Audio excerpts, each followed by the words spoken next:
Okay.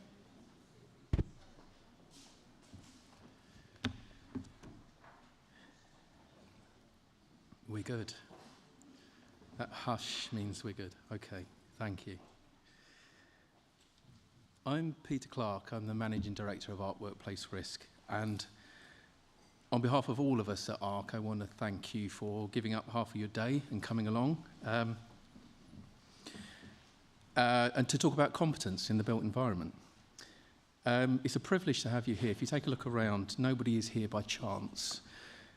We have some of the most respected voices in UK property today in this room. And a beautiful room it is too, stunning. We have a lot of people online as well. We have several hundred online. So thank you for that too, those that couldn't be with us here today, to explore what competency means. And that's a very broad topic, but we'll unravel it as we go through the day. I just want to begin with a quick bit of housekeeping. Fire alarms, no fire drills today, so if a fire alarm sounds, we've got some very clearly marked exits, we'll work it out. Toilets are, you've probably worked out where they are right now, around the building. We would love you to share your thoughts from today. We're talking about this as a conversation, so to get that going, we have a hashtag. Next slide, isn't it? Hashtag the competency conversation. Tag us in your posts. We'd appreciate that too. And finally, after the session today, once we've finished here, we're going to go downstairs and have some drinks and nibbles, and you're very welcome to join us, network, meet up with these incredible people in this room, and keep that conversation going. Okay, so why are we here today? Ark Workplace Risk. That code on there, yes, please scan it. It will become apparent why you need it in a moment. Ark Workplace Risk is a founding member of the Building Safety Alliance. Many of you know that. We've been working closely with the regulator and authorities for many, many years.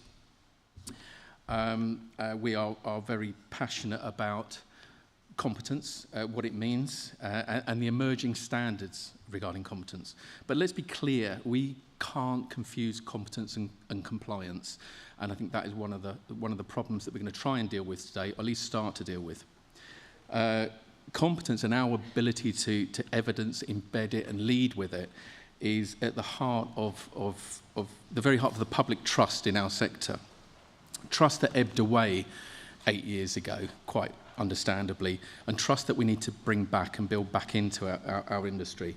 It's about collective responsibility as professionals in doing what we do. Ark is, we have Brendan Geraghty here from the ARL, the Association of Rental Living. Ark is the risk and compliance partner with ARL. So I wanted to announce that in the next couple of weeks, we're going to be relaunching the risk working group with ARL, as I'll be working closely with Brendan on that.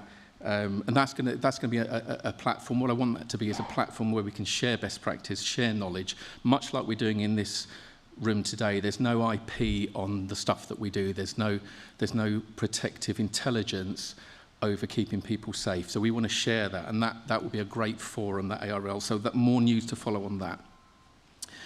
We want to share those challenges. We want to raise the bar, and it's time that we all did that. It's not just about individual organisations doing the right thing in isolation. It's about all of us doing the right thing together.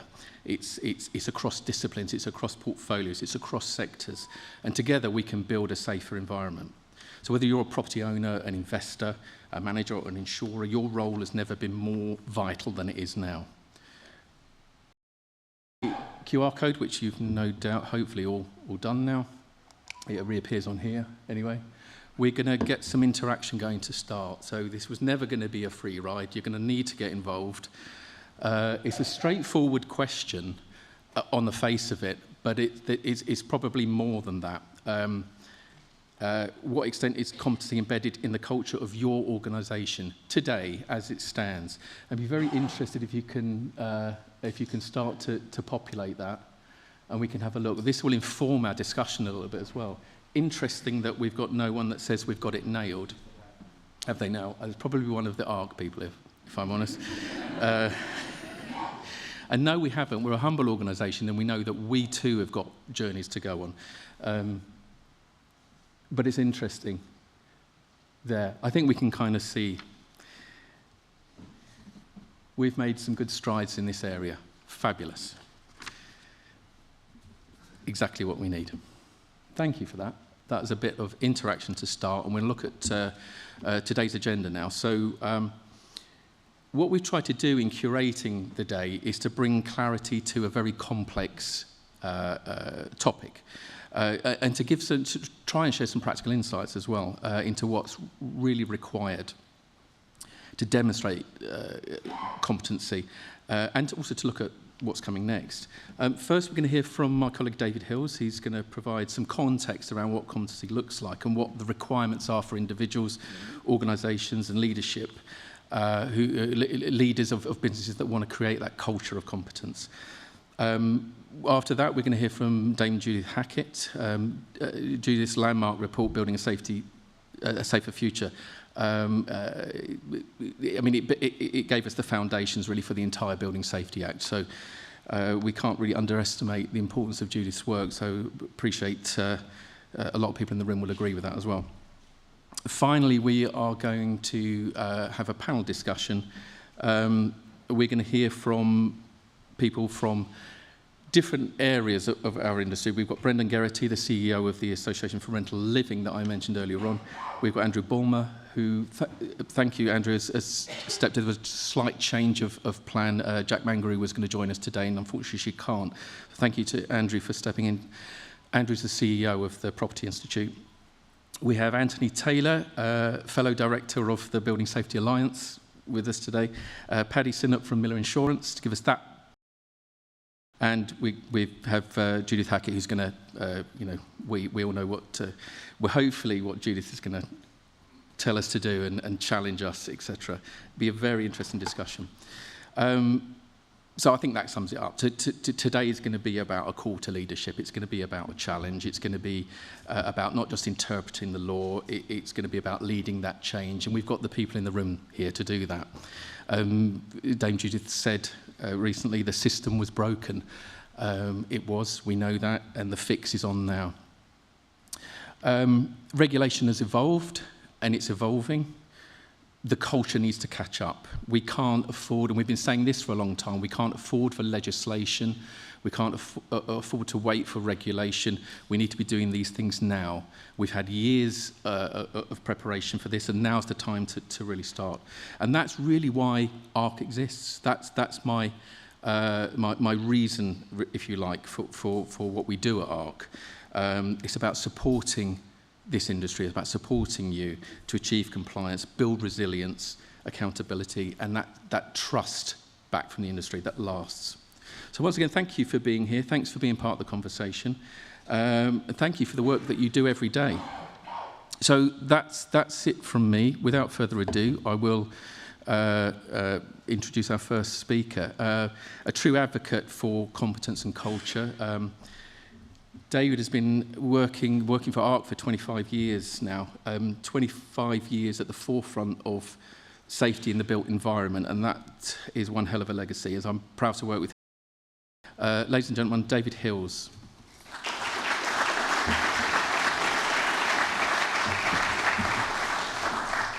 Thank you very much, everybody. Let's get rid of me. That's better. Thank you very much. I really do appreciate it. It's great to see so many people here. I'm really going to be talking today about the word that's on everyone's lips, and that is obviously competence. Not just talk about it, but hopefully confront the fact that so many organisations in the property sector, in our experience, have not separated competence from compliance. Let's be very, very clear right at the very beginning. What passed for competence before Grenfell is no longer acceptable. The world's moved on, legally, morally, and operationally. Yet so many organisations in real estate, construction, and facilities management remain locked in that compliance-first mindset. We want to tick a box. It's not about capabilities. It's about CVs, not about evidence. It's about declarations rather than evidence and data. The Building Safety Act isn't asking us to try. It is not there to say to us, have a go. It is saying and actually demanding that we prove what we do. Prove that the people who are managing complex, high-risk assets have the skills, the knowledge, the experience, and the behaviours to protect lives, to protect their reputation, and improve public trust. It's not optional. It's the law. We can't try anymore. We've got to do it. But it's also about judgment, integrity, and ultimately, and more importantly, it's about protecting people's lives. Because when it comes to managing property, and look, we have been focusing quite rightly on high-rise and high-risk residential buildings, but this actually is just as important for lower-rise buildings. Incompetence is not just a risk, it's a threat.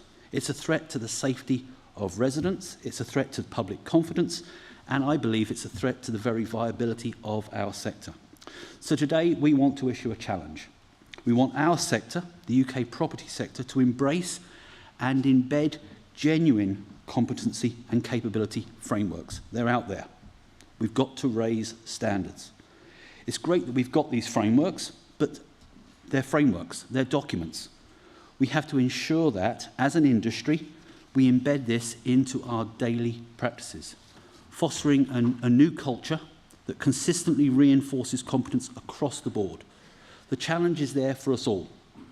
Property owners, investors, managers, procurement teams, facilities managers, fire engineers, and fire risk assessors, and anybody else who works on, in, or around a residential building. We've got to focus now on leading a cultural shift. It can't be driven by the new regime. That's something that we should be doing, and therefore we need leadership at every level. So let's start looking at the fundamentals. The Grenfell Tower tragedy in 2017 changed the face of our industry. Dame Judith, pleasure to have you here. In her report, actually mentions competence 154 times. It's great what ChatGPT will do for you. You outlined the concerns over competence, you considered how competence impacts building safety, and you considered the key elements of what competence actually is. You actually exposed a culture in our industry of fragmentation, ambiguity, and complacency, a culture where the vital safety responsibilities were unclear and where regulations were either misunderstood or ignored. And in many instances, where the people who were in charge actually lacked the competence to make safe decisions. Since then, I think it's fair to say that progress has been slow. As you stated recently, you delivered your report to the Grenfell, following Grenfell at pace, but there doesn't seem to have been that same sense of urgency in the industry to fix the many problems that have been uncovered. Government and industry are acting, but let's be honest, are we acting fast enough? So why does competency matter? The introduction of the Act and all of its secondary legislation, along with the creation of the Building Safety Regulator and the new duty holder regime, has begun to reshape the industry. But regulation alone is not enough. We await new guidance and possibly further regulation, but why are we waiting? That process for revolution has to start now. We need a sense of urgency and a commitment from everybody. We've got to focus on implementation, on embedding the right competency standards with clear capability frameworks for every role, especially those who have the greatest burden of accountability. At Ark, we developed our own competency framework back in 2011. It focuses on the key skills, knowledge, experience, and importantly, behaviours that we expect from an Ark consultant. Yes, it also mentions qualifications. They're important. But we use the whole of our competency framework to drive our recruitment and performance management programs, including our in-house CPD and our training bursary support and our professional services management. That's great. But whilst we are developing and implementing competence, and it's clearly the right thing to do, there are some certain legal requirements regarding competence that are set out within the new regime. I don't want to focus too much on these today. We're not focusing on compliance. But it's important to state that the management principles play an incredibly important role here, especially for accountable and principal accountable persons. They must ensure that any person who is assisting with compliance with the Act has the relevant competence. I'm going to use that word again, must. It's not an option. Now, competence really does depend upon who is undertaking whatever work it is. Competence for an individual or competence for a body corporate. So when a person is not an individual, a body corporate, an organisation, then that organisation must have the organisational capability to ensure that the functions for which they are responsible for are performed in a satisfactory manner. Whereas if someone is an individual, competence is all about skills, knowledge, experience, and behaviours. Individuals, organisations, skills, knowledge, experience, and behaviours against capabilities. We have to look at the whole process of how we embed this culture if we are going to deliver safe buildings in the future. Organisations, whether they are property owners, managers, facilities managers, Ark ourselves, we have to be able to prove that we have the systems, the structures, and importantly, the culture in place to manage building safety and competence effectively. Simultaneously, individuals themselves who are involved in the life cycle of any particular building, but specifically here residential buildings, from design, construction, maintenance, management, and assessment, must be able to demonstrate that they are competent to perform their role. So ask yourself a simple question. If the regulator, the media, or God forbid, a coroner, asks you for proof of your team's competency in managing building safety, what would you produce? Emails? CVs? Details of a subcontractor that you may have vetted? Probably barely. Competence is not a belief system, it's an evidence chain. It's all about evidence. I want to turn our attention to organisational capability. In 2023, the Building Safety Alliance, Peter's already told you we are one of the founder members of that particular organisation, published BSA 01, a standard on organisational capability management. I think it's an absolutely excellent document. But unfortunately, that document is now being withdrawn for various reasons. And others are now developing newer standards and newer guidance. But BSAS actually provided us with a structured approach for organisations to demonstrate capability to manage safety and competence. It was originally designed to be used either as a standalone document or in association with other standards, ISO or even BS standards, and as well PAS 8673. The standard offered a systematic competency framework for those who actually were undertaking building safety critical roles, such as the accountable person, the principal accountable person, property managers, facilities companies, anybody who was involved in that particular process. It didn't just focus on technical understanding, but also on communication, decision-making, and ethical judgment. It was built around the good old plan, do, check, act model that was originally adopted in ISO series and also part of HSE's HSG 65. It was a standard that I think had a huge amount of validity. It took some time to work out, but it actually is a really good framework, but it's going. Okay, as I said, the standard as it is being withdrawn, and others are now working on other recognised frameworks for organisational capability, which are based around the HSE's 15 principles.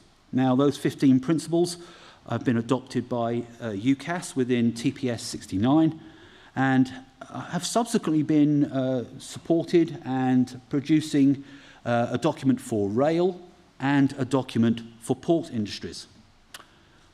But property isn't there at the moment. A competence management system consists of policies, procedures, systems, objectives, and especially the processes within an organisation to demonstrate that not only does it employ the right people, but deploys competent people to do the work that they need to do. It includes objective evidence available to demonstrate that, as well as ongoing performance monitoring. But it's all about culture. Are you doing this for the right reasons? We've got to therefore shift from the rhetoric to rigour. It means embedding competency frameworks into our procurement processes, not just the people. It means revalidating what we do. You know, every year, if you have gas safety certificate checks, every 5 years you have your electrical test certificates. We should be looking at clear audit trails to monitor and manage our competencies. So whilst I could take you through all of these, I want to focus, though, on the 4 key areas that BSAS actually really pushed down the line. Firstly, it really focused very heavily on leadership and culture. Can't be stressed enough how important leadership is. Commitment and engendering the right safety culture is all about managing capabilities and managing competence. Some have said that actually we don't have a safety culture in the UK property management sector. We have a performance culture, a box-ticking culture. I think that's a little unfair. In our experience at Ark, many companies excel. But we also have to accept, as an industry, that some are not doing what they need to. We have, in instances, a very worrying prevalence for chasing the cheapest, whereas the race to the bottom, as Dame Judith used to call it, as well as poor communication and a lack of acceptance of accountability. Leadership plays a critical role in embedding a culture of competence, accountable persons and principal accountable persons, as well as other senior managers in property and service organisations, have to lead by example.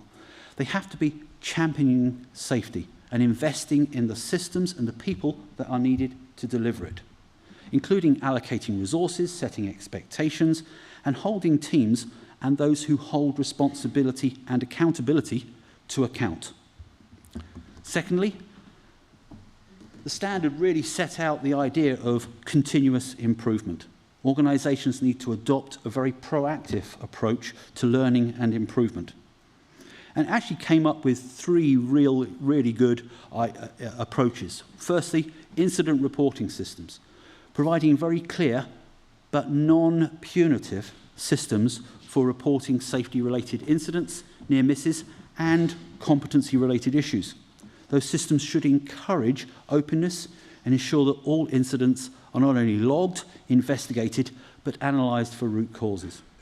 We should be looking at feedback loops, including the establishment of formal feedback mechanisms that capture insights, incidents, audits, reviews, and stakeholder input. And those should feed directly in to our training, updates, procedural changes, and strategic planning. And we should be looking at evidence-based improvement. Organisations should be able to, must be able to demonstrate how feedback and incident data is being used to drive measurable change and measurable improvements in competence. That includes updating competency frameworks. They don't just sit on the desk. They don't just sit in a folder somewhere. They are living, breathing documents. It's about revising our assessments and enhancing supervision and mentoring practices. Third element within that standard was all about scalability. We need And again, the standard really did provide an excellent framework here to be able to scale and adapt. We need to be able to actually have a system and a standard that is suitable for not only large organizations, but for those who are much smaller. So we need a flexible framework design, or one set of rules for everybody is just not going to work. So the requirements for organizational capability needs to be applied proportionally, based on an organization's size, its complexity, and very importantly, its risk exposure. That means smaller firms shouldn't be overburdened, whilst larger firms are expected to demonstrate much more robust systems. Organizations should be encouraged to develop bespoke competency management systems that reflect their operational scale, that reflect their belief systems, ranging from simple role matrices for micro businesses to integrated digital platforms for much larger firms. Resource constraints have to be considered, and therefore frameworks must allow for simplified documentation, training and reporting methods, provided they still meet the core safety and capability outcomes. And most of those outcomes are consistent across all organizations. The methods to achieve them can vary. So a one-size-fits-all approach, in our opinion, just will not cut it. And finally, the standard looked at competence assurance schemes. A common cross-sector approach to competence assurance is one way forward. Organisations should be looking at adopting recognised schemes that demonstrate that their workforce's capability to perform their roles safely and effectively are in place. We should be looking at actively managing and evidencing competency across all levels: managers, directors, employees, contractors, and your contractors' subcontractors. That includes maintaining up-to-date records, role-specific compliance frameworks, and regular assessments. It means asking questions. We can't just do it once. It's got to be a living process. And we cannot just be relying on, I've got my certificate on the wall, I've done my CPD hours. Doesn't mean anything. Supporting the use of third-party certification schemes and professional registers to validate competence provides assurance not only to clients, but also to the regulator, but more importantly, to residents. And it shows that the individuals and the organisations who are working on those particular properties meet defined standards. And it's interesting to see over the last couple of weeks to see some certification organisations and professional bodies starting to flex their muscles. Recently, the Building Services Engineering Association suspended 14 members for failing to meet standards and for non-compliance with its independent processes. Sadly, others are much slower. I'm a fire engineer, so I'm going to start talking about the Institute of Fire Engineers. Because what really is frightening is how last year the Institute of Fire Engineers finally expelled, after a significant amount of time, I might add, Adam Kiziak, the director of Tri-Fire, for failing to work within professional competency and breaching the IFE's principles of accuracy and rigour. Third-party schemes and professional bodies have to ensure that they are not afraid and or are slow to defend their remit and their constitutions robustly. They have to take their wider responsibilities to industry and ultimately to the building occupancies extremely seriously. Some are, some aren't doing as particularly well. So the danger we now have is that whilst the BSAS document is being withdrawn, it could be, we might have something before the end of the year, but it could be 2 years or more until we get a full-blown British standard or definitive guidance on organisational capability. Is that acceptable? I don't think it is. Should we wait for a standard that is out? I don't think we should. proving organisational capabilities is an essential requirement now, not only to meet regulatory requirements, but also to build trust with residents, clients, and the regulator. Our industry has basically got to get on with it. We've either got to integrate new systems into our broader quality and safety management systems, or alternatively, develop completely bespoke systems to cover competency management as a standalone element. We cannot wait on the world to change. We have to lead that change, and we have to make it happen. So, having looked at organisational capability, I just want to quickly now turn, if I can, to the competence of the individual. PAS 8673 was developed by the BSI and was published 3 years ago, 2022. 3 years we've had this standard out. It's a free standard. You can go on the BSI's website and download it free of charge. It provides a specification for the competence of all those involved in the management of safety in residential buildings. Roles, let's be honest, that are pivotal in the new regulatory regime. It introduced a tiered approach to competence, reflecting not just qualifications, but levels of risk, responsibility, and experience. So what does the actual standard consider in respect of competence? The PAS suggests that a person who is managing safety of a residential building should possess competencies appropriate to what they're doing in each of the following areas. The first one is all about the operating environment, understanding and acknowledging the environment for which the building operates, its legal framework, the applicable responsibilities and accountabilities, and all about due diligence and evidence management. Additionally, key to understanding the operating environment is all about understanding effective safety and risk management techniques and approaches, as well as information management, and I'm going to mention the big word, all about the golden thread. Secondly, it's about leadership and teamwork. It's about applying recognised ethical behaviour, recognised professional standards and leadership, along with being able to manage people where appropriate, including stakeholders, and importantly, resident engagement. Thirdly, it's about understanding building systems and safety.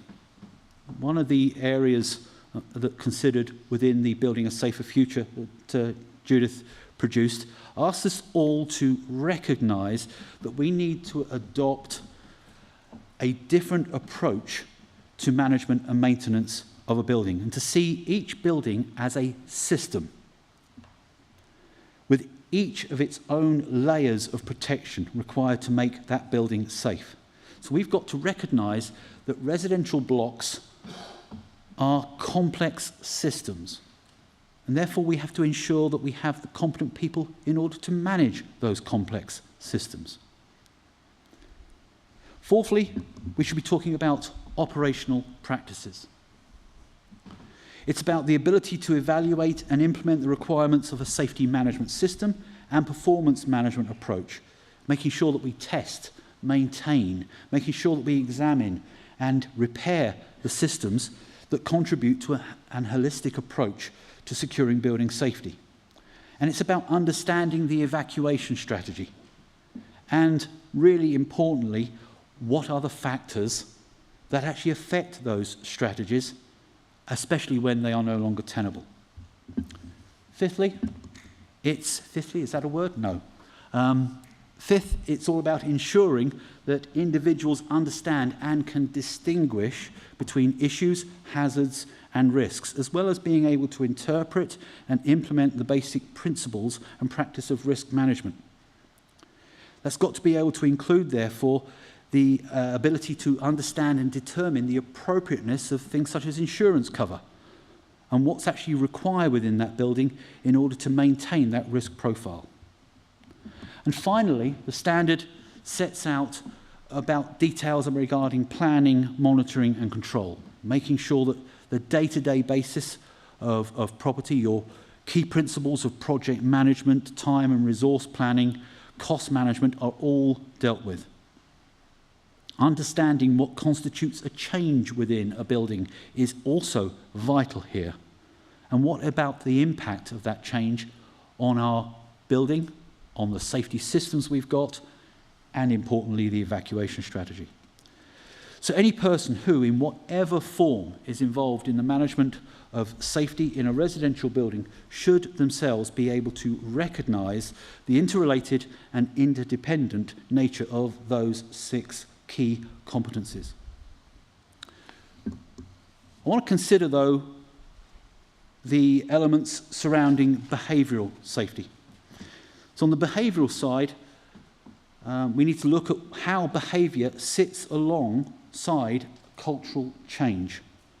And that cultural change is really important throughout this whole process. There has to be a sense of personal responsibility, integrity, respect, and understanding of accountability. We need to be thinking about ethics or ethical practices as a key trait within our profession. The expectation that a person who is managing safety in a residential building should be that they are adhering to some form of moral philosophy or an explicit code of practice or conduct prescribed by a professional body, a learned society, or a trade association at all times. But are we doing that? Is everyone doing that? It's likely that we've all seen at first hand the behaviours expected of people who are managing places where people live are not where it needs to be. The approach taken in the PAS is to embed ethical behaviours into the functions and activities and the tasks that are managed to manage safety within buildings. Instead of behaviours adhering or appearing to be detached from the very act of the work, they've got to be an intrinsic part of what we do. It's about being able to demonstrate and identify the boundaries of one's own authority and capabilities. Now, whether it's BSA 01 or PAS, both encourage the creation of competency matrices. These matrices must be living documents. They should inform hiring, they should inform training, they should inform performance review and career development. But here's the catch. No framework will embed itself. It takes intentional leadership to drive their adoption. It requires systematic evaluation, it requires resources, it requires an organisation and an individual will, and above all, it needs people who are accountable. So let's talk about that word, accountability. Too often in the past, responsibility in property ownership and management has been diffused with often no clear line of accountability. That is no longer acceptable. Under the new regime, every high-risk building we know has to have an accountable and a principal accountable person. And that person, or most likely an organisation, must develop the competence to fulfil their duties. Accountable persons are not just administrative titles. So often we were asked, well, who's going to be the accountable person when we were in board meetings with clients? The accountable person or the organisation must lead the charge on compliance, competence development and cultural change. They've got to understand risk. They've got to be able to assess the competence of others and ensure that property managers that they engage and their contractors and their consultants are all capable. And that's where many organisations are struggling. The danger is that an organisation, as I said, will want to appoint somebody to hold that person accountable. Leave it to them, or leave them unsupported or unchecked. Now, the Act makes it very clear that where an organisation commits an offence, and it is committed as a result of the consent, connivance, or neglect of any director, manager, then not only does that organisation commit the offence, but so does that person. So individual and collective responsibility is key here. We've got to ensure that leaders ask the right questions of the right people at the right time and do the right things with the answers. Embedding that concept of collective accountability is essential. The good old hear no evil, see no evil, speak no evil code of management will not cut it.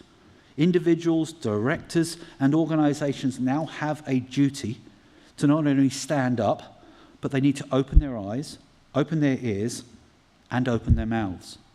It's about building organisational muscle memory so that accountability and competence is not just an individual trait, but it's a cultural norm within our organisations.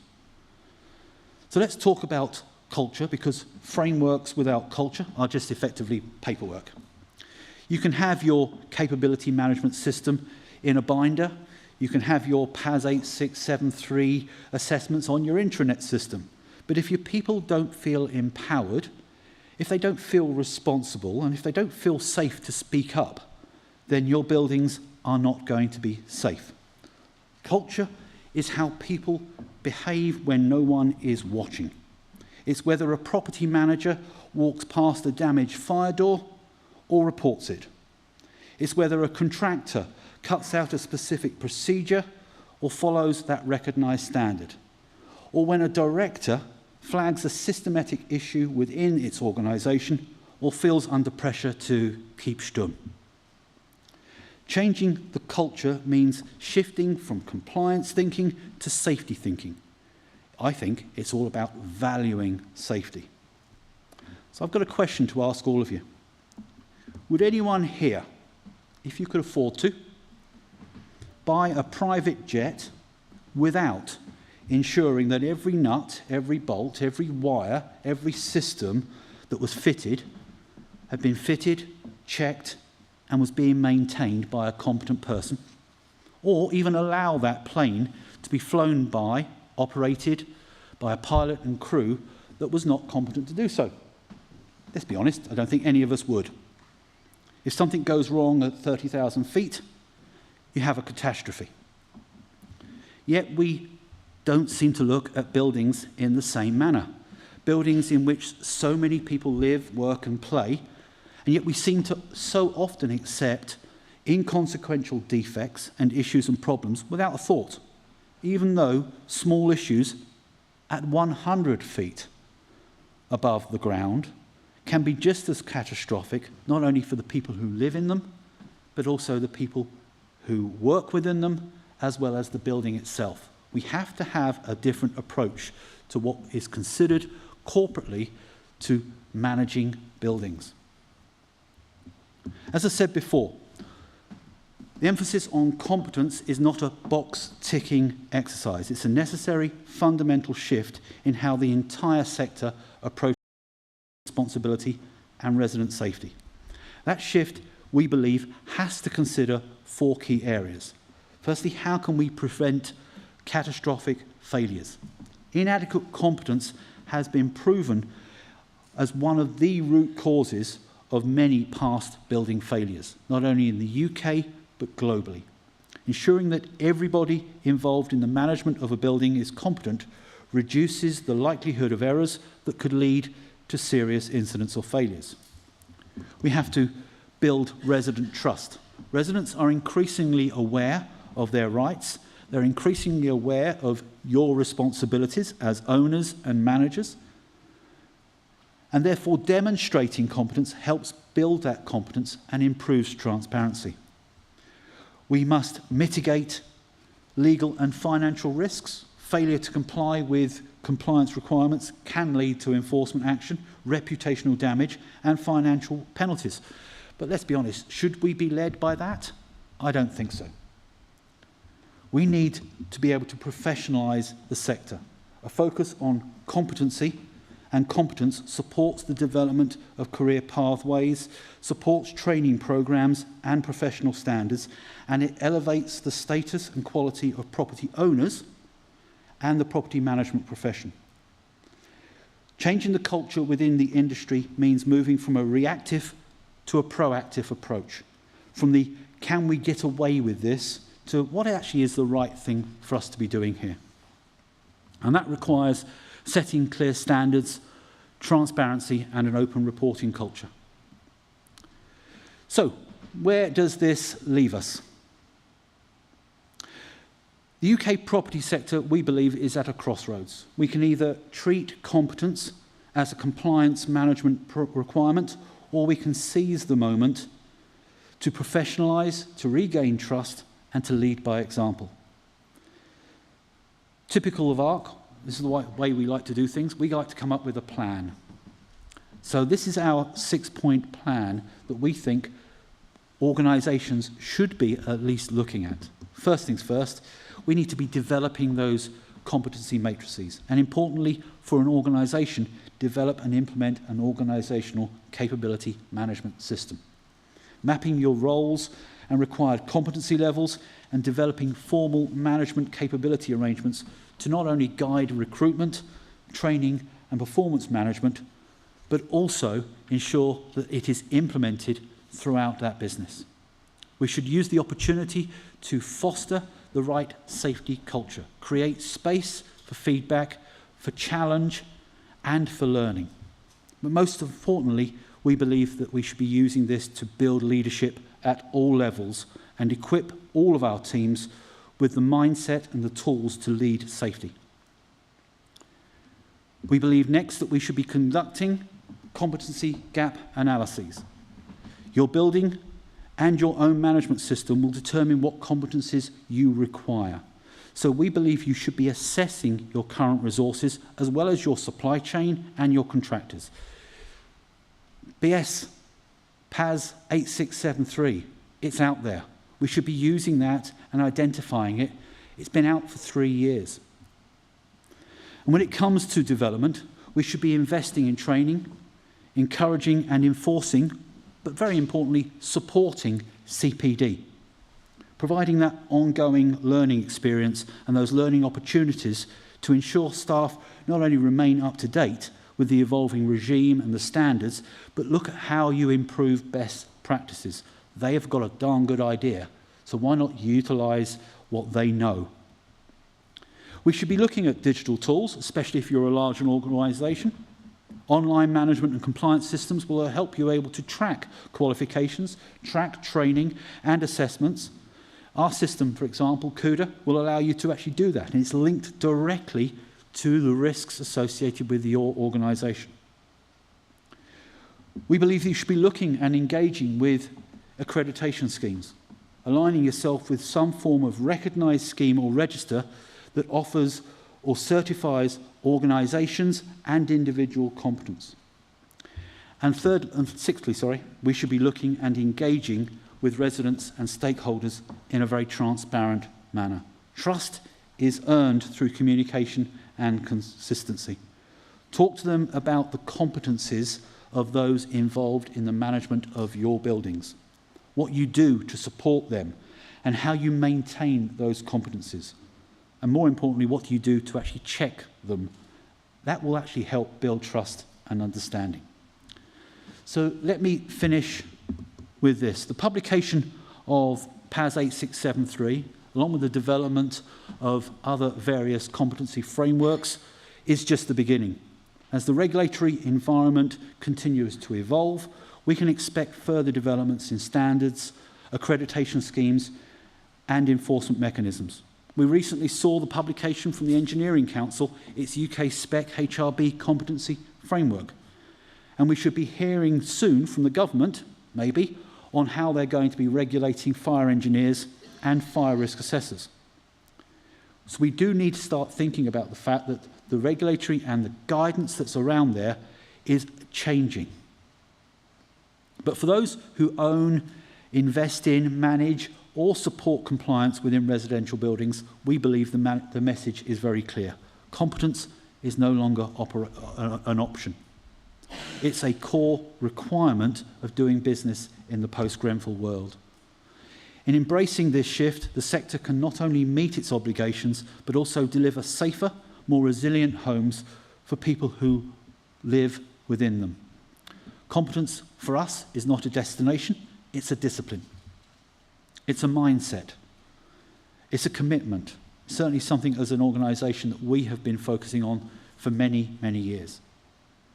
If anything, the avoidable tragedy of Grenfell should remind us all that every decision that we make, no matter how small, has a consequence, especially for those people who inhabit, play, and live within the buildings for which we're responsible for. Thank you very much.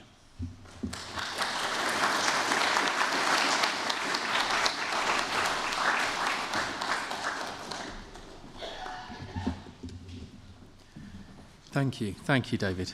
Well, it's clear to me from that competence isn't just about qualifications, if we ever thought it was. It's about leadership, it's about culture, it's about the ability to embed that into our organisations. We're certainly up for the challenge. I hope you are too. Next up, we're honoured to welcome someone who needs very little introduction, someone whose work has fundamentally shaped the direction and the reform of safety in the built environment. In writing Building a Safer Future, the independent review following the Grenfell tragedy, her vision has guided much of the regulatory change that we are navigating today. So it's a great honour to welcome to the stage Dame Judith Hackett.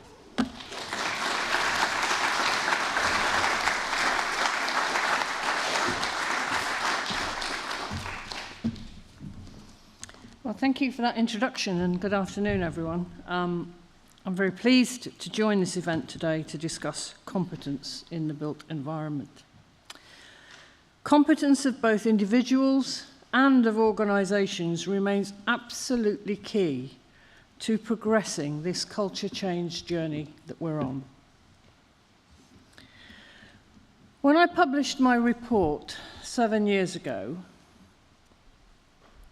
to a very mixed reception, if you can remember back that far, I knew that the changes I was recommending would be very significant for everyone, that it would take time to deliver, but I confess that I really did not think it would take us this long to get to where we are now.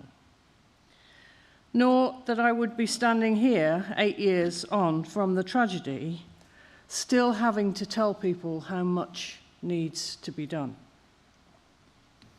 The journey has turned out to be much longer than I thought and much more complex, and I'm surprised by the levels of resistance and complacency that I continue to encounter.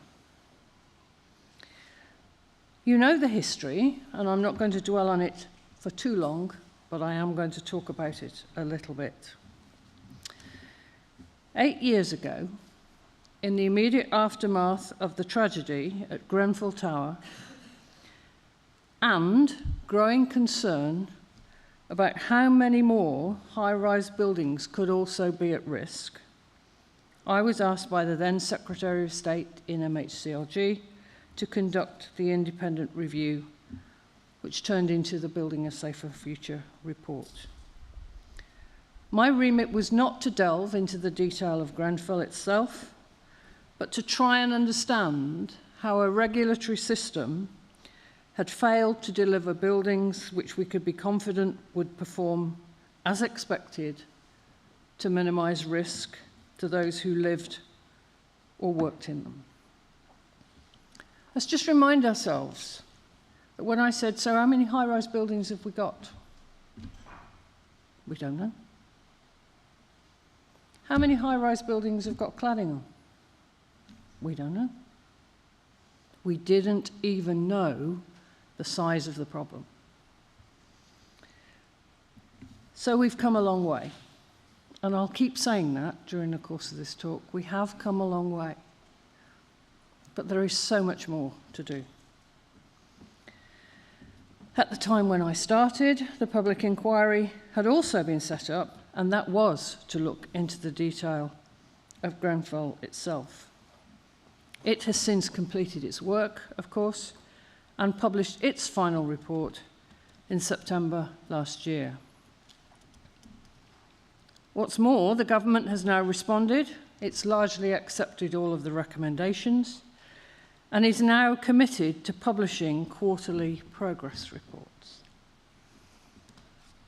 I have a question for you. Where is the industry work list of things that you are going to do and you are going to commit to change and which you are going to report on quarterly alongside that commitment from the government. Because it's only just starting to be drafted. And isn't that shameful? But back to competence. Competence was at the heart of my report, and that remained the case when the public inquiry reported. They picked up on the theme too. The similarities in my findings and those of the public inquiry served to reinforce the need not only for change, but change at pace, and change which goes beyond simply implementing a new regulatory system and creating new regulatory bodies. The direction of travel that's been called for is the same, but the need to go further and faster is clear because there is more coming. Competence of people and organisations, knowing what they should do and doing it, is fundamental. What I found 8 years ago was shocking to me.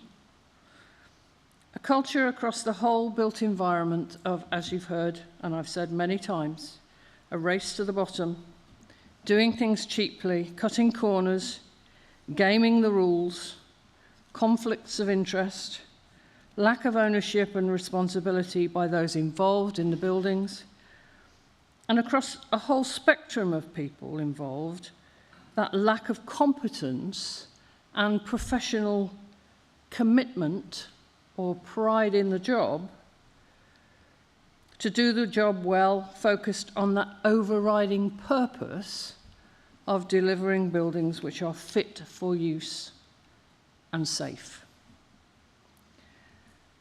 Endemic in all of this was also a lack of discipline around record keeping, a very casual approach to design. We make it up as we go along a bit.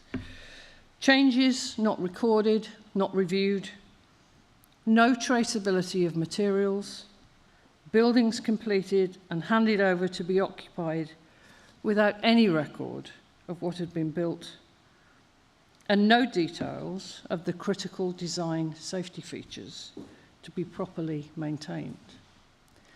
Those of you who are here in the property management business, who then took on those buildings, I'm still very puzzled as to why you took on that risk, not knowing what you were taking on. How could you possibly manage a building with the paucity of information that was provided to you? It is unthinkable, isn't it, that any one of us in this room would buy a car without being confident that we knew it had been designed and built to the right standards, and that all of the key components were traceable and still available as spares. If we were told in the showroom, we don't know which spares we used, we don't know which particular parts were used in your model, so it'll be potluck whether we can get them if they break. And we don't really know if it will function as it should when you need it to. We would walk away. And yet we've all come to accept this situation in relation to the homes we live in and the houses we use every single day. I'm going to say it again. There is good news. We have made a huge amount of progress since 2017. Something which, in fact, I don't think is fully acknowledged or reflected in the public inquiry report. And certainly I think it's something that we do need to keep reminding ourselves of as we continue to grapple with the challenges that are emerging as we try and drive this real sustained culture change. We can all, especially I, can point to how much more there is to do, but I think it's also important to give credit where it is due to those who have stepped up and taken action to change behaviours, and to increase levels of competence. As the new regulatory regime beds in, it's starting to get a bit uncomfortable for quite a few people. We're starting to see its impact. Despite having had several years to prepare for what was coming, many are only now realising the full implications of preparing a safety case for high-rise buildings before the building can go ahead and certainly before it can be occupied. A further gateway process will take place before what has been built can be approved for occupation, based on demonstrating that the building was either constructed as it was designed, or, if changes were made, that they were carefully thought through and recorded. We have yet to see that third wave of buildings being put up for permission to be occupied to come through. I suspect it's not going to be easy, especially for those who did not go through Gateway 2 because they were already in the process of construction before Gateway 2 applied. It seems to me that coming up hard against the buffers of the regulator is probably about the most expensive and difficult way you could possibly choose to learn the lessons and comply with what is required. So my exhortation to all of you today is to recognise the changes that have been made, how that impacts upon your role, whatever that is, in the built environment process, and how you can take proactive steps to be in the right place with the right skills, knowledge, and information to hand. I also want to remind you, as you've already heard, that what I have just said should apply to all buildings, not just to those of a certain height or risk category. We are looking for and demanding change across the whole sector, not just in high-rise buildings. So I now want to speak a little bit about some of the topical issues, which you will all, I am sure, be aware of at least some of them. I've spoken on previous occasions about some of the challenges which occurred when the BSR introduced Gateway 1. And just to remind you, that's the planning gateway into the system. But now, as I said, the big issue is with Gateway 2, and it's proving to be even more difficult. I gave evidence to a House of Lords Select Committee on this topic only last week. And it's clear that this is not a simple problem to address. It is true that there are resource issues within the regulator itself. They could also have done a better job of communicating and providing better guidance.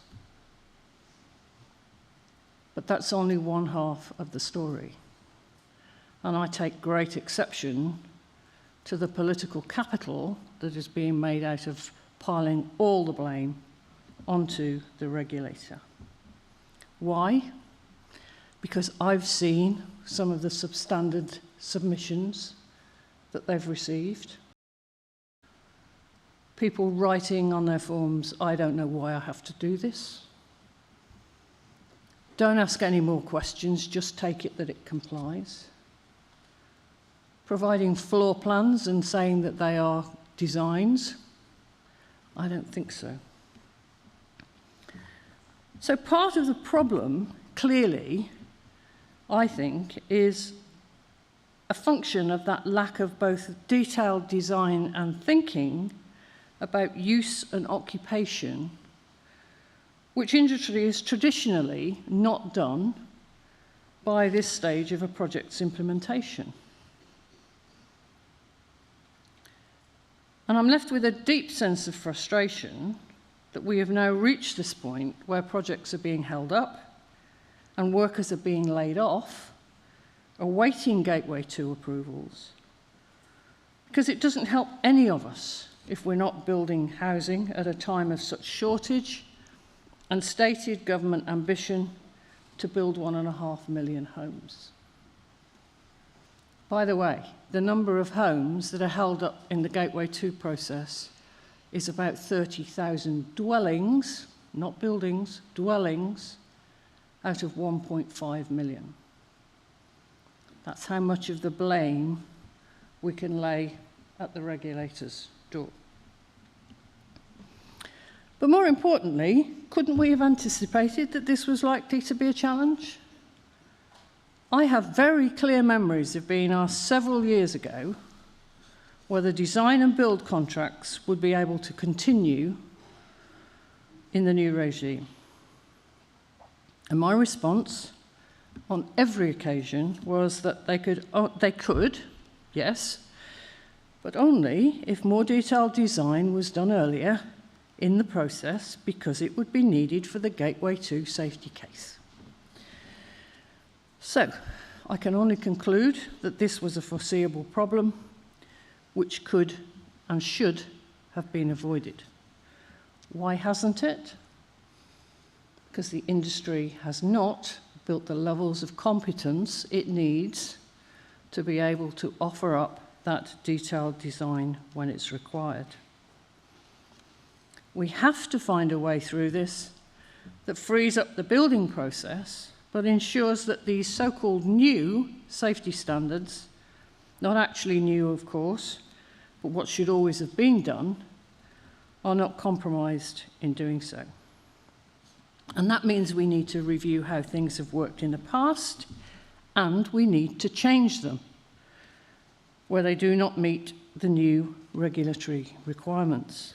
Design and build contracts must, from now on, mean design, then build, not doing the two in parallel as you go, unless you agree some form of formalized, staged process with the regulator. I would also suggest, in thinking about how we need to do things differently, that this is also a time when we should be having conversations about standard designs that get approved once and built many times. It seems to me that if we start to do some of those things, not only will we improve safety, we will also improve productivity in the sector, we will reduce waste, and possibly even make more profit rather than less out of doing this correctly in the first place. And from a competence perspective, what this means, I think, is rethinking who needs to be engaged in projects and when, because doing the same thing with the same people as always, in the same process, is not going to deliver new and better outcomes which we're all seeking. And it also means, of course, gaining assurance of the competence of those who are engaged. So now I'm going to turn my attention to what I think competence means. It's certainly the case that an awful lot of people got very busy very quickly after my report was published in defining a whole range of competencies across this whole sector. And I continue to take my hat off to Graham Watts and his extensive team of working groups who did such a sterling job in producing both raising and setting the bar. The frameworks are all there. Since then, the Industry Safety Steering Group, which I continue to chair, has received regular presentations from those who've been fleshing out those requirements and creating those programs for delivery. But our concern for several years now has been not with the will of those who define the competencies or those who provide the training, but with the motivation of those who are reluctant to accept the need to raise the levels of competence in their own organisations and to undergo the training they clearly need to achieve the new standards. we've repeatedly impressed upon those who've presented to us that we need to start seeing evidence of demand, not just supply. And we've been conscious when we've been saying it that it feels a bit unfair, because they've met their side of the bargain, and it's a different bunch of people who now need to step forward and take up that training which is designed and ready to be delivered. We've also stressed that competence is about more than technical knowledge. It's about conduct and behaviours, as you've heard. It is most definitely about not walking past things you know to be wrong. It's about not agreeing to cut corners on the tasks you're asked to undertake, because your professional competence will not allow you to do that. And it's about insisting on being able to carry out your job professionally and to those right standards.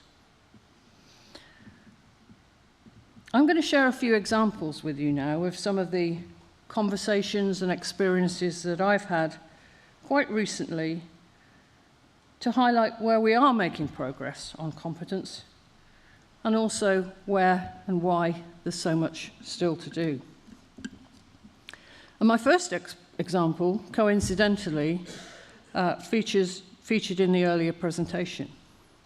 A few weeks ago, I attended the launch of one of those important responses to the recommendations in setting the bar, namely the Engineering Council establishing a section of its register requiring assessment and validation against an enhanced UK spec for higher risk buildings and an overarching competence framework linked to that being developed by BSA. I was, of course, very pleased to be there, very pleased to see it emerge, but I couldn't quite get my head around why it had taken nearly 7 years to get there. With the new regulatory framework in place and bedding in, there can be very little doubt that the lack of real progress on creating actual competence, as opposed to a framework for it, is one of those underlying issues. Put it another way, people simply don't get it yet in terms of what is needed. They don't understand what they need to do to meet the new requirements. They don't understand their responsibilities, and everyone has responsibilities in this system, not just these people we keep talking about who are principal designers and principal contractors and so on, but everyone's responsibilities, nor the need for those who are in a position of acquiring other contractors to work for them, that need to seek assurance and demand evidence of competence from the people carrying out the work. That means we need people who not only know the rules and the technical requirements, but also people who understand how to think about whole buildings, as you've heard, as complex interactive systems, people who refuse to cut those corners and compromise safety, and who are prepared to uphold their professional standards. So when you launch a new standard, as was done a few weeks ago, it certainly tells us we're well behind where we need to be by now. It tells us we're at the end of the beginning and there is more to do. And the next stages in making this a reality need to be done much more quickly with a greater sense of urgency and commitment. And as you've already heard, it includes driving professional bodies to raise awareness among their members of why they need to achieve accreditation to the new standard. It means being clear how accreditation and awarding bodies will differentiate between those who do demonstrate competence and those who do not, and making that transparent. Qualifications and certificates of competence cannot simply be grandfathered to people because they've been doing it for years, or simply handed out to those who attend online workshops and conferences. We must publicise to industry and to the regulator the importance of new standards and why it's crucial to build confidence in building projects among the public. And as you've already heard, we must rebuild the confidence among residents. So now on to a slightly better news story. A couple of months ago, I was invited to visit a new training academy which has been set up in the Northwest. And this might seem like a very small piece in this big jigsaw, but nonetheless, it's a good news story. Because this training academy is wholly devoted to training people on fire doors. Nothing else, just fire doors. But what I saw there was an exemplar of what good, well thought out competence training looks like. They had exceptional hands-on facilities where trainees could learn by doing and were taken through why detailed features were so important, how to spot faults in fire doors that rendered them ineffective. An assessment was carried out at the end of each course, and accredited certificates of competence awarded to those who met the standard. But the inspirational leader of this particular academy has gone further than that, because the academy not only trains fire door installers, but also offers training to many more actors in the supply chain who have a hand in deciding which fire doors go where. That includes procurers, specifiers who need to know how important their role is in specifying and procuring the right doors to achieve the right outcome. And to date, several thousand people have been trained in this facility, and I hope many more will be for many years to come. That, to me, is what good training to achieve competence needs to look like, and we need to see many more examples of things like that. The final story I want to share with you is one from the building safety regulator themselves. They've published a recent case study on one of those completed buildings that came up for its Gateway 3. Approval for occupation, not having been through Gateway 2. They refused permission for occupation at Gateway 3.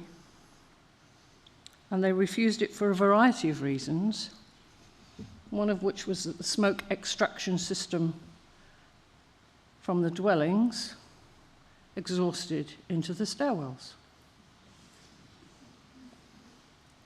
Another was that the sprinkler system, good news, it had a sprinkler system, but as I say, this was a brand new 20-plus story building. And when they tested the sprinkler system, the pump could only get the water to the 12th floor and no higher. The installer of the pump admitted to knowing that the pump was not the right specification, but installed it anyway, because that's what was asked for. So here's my question. Who was incompetent? The installer? The specifier? I don't know. That's what happens when we don't recognise what competence really looks like. Deliberately putting something in that you know is not going to work is not competence. And we should all be deeply concerned, I think, that it took an inspection by the BSR's regulatory team when the people who wanted to put people in that building thought it was ready for occupation and it took BSR and the Fire and Rescue Service, who were part of that inspection team, to say no.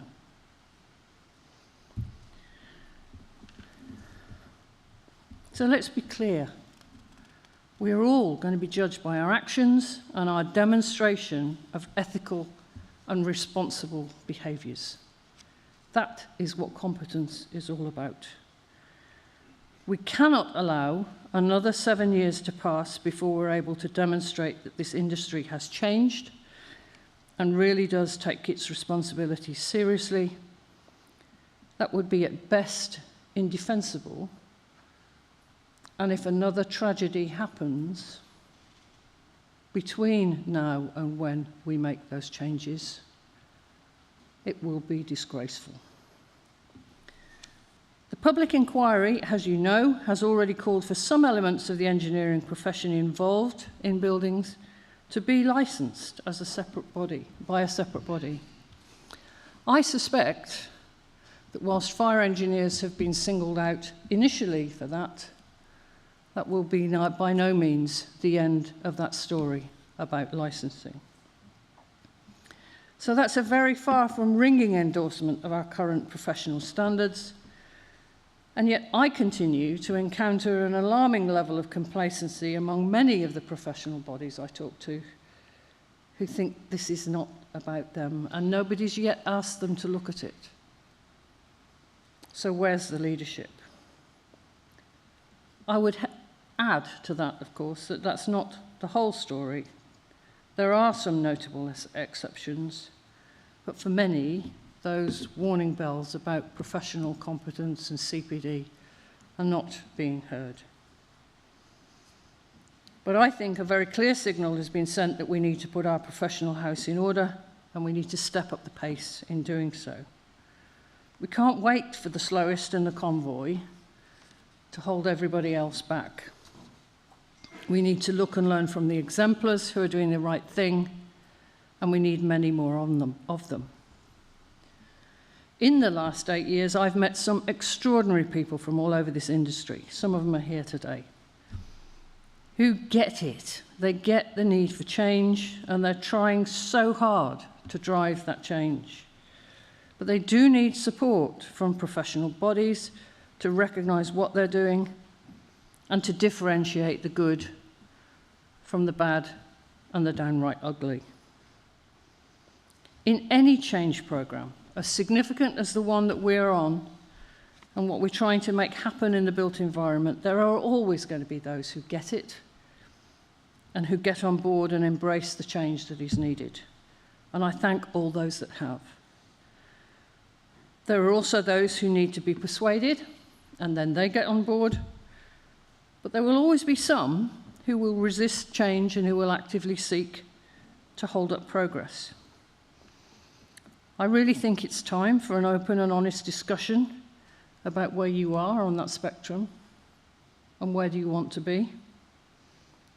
How do you differentiate yourself and your organisation and your profession from those who are reluctant to make the changes required? It must be clear by now that this journey is going to continue and that we need to make more progress and make it quickly.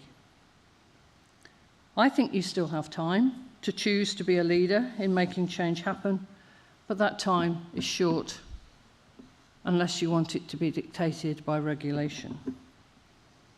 Having change imposed on you by others, or having responsibilities for your professions handed over to others, I don't think is where any of us want to be. There's no doubt that as the system is bedding in, there's a need for more guidance. I've already said that. But we must also be clear that guidance needs competent people. It is not the same as detailed prescription and simply box ticking to say you've done what the rules say. Guidance on the golden thread has been a really good example, I think, of where that guidance has been welcomed and it appears to be working well, notwithstanding the challenges, of course, in existing buildings of filling in the gaps in what knowledge you have. But for new build, from now on, things should be pretty straightforward. We require good records of what was built, key design considerations, and critical safety features of the building. We're going to do it digitally, and for buildings which do already exist, as information is being pulled together to submit the application for a building assessment certificate, this too is being done in the digital space and is getting added to as the building is maintained and refurbished in occupation. But guidance on how to do these things is not the exclusive domain of the regulator. You've heard about the PASs, you've heard about some of the guidance that's already been produced. And well done to all of those who have stepped up to help produce them.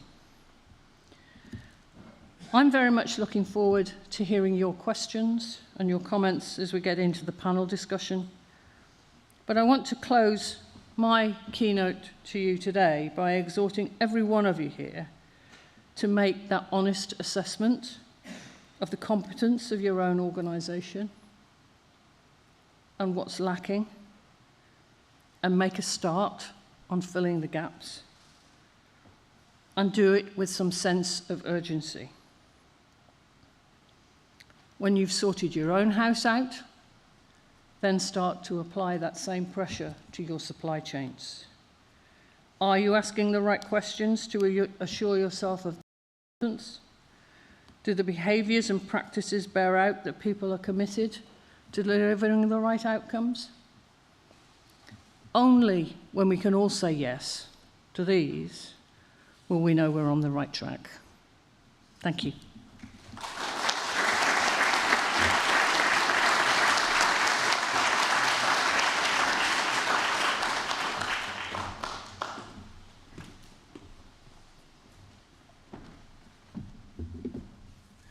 Thank you.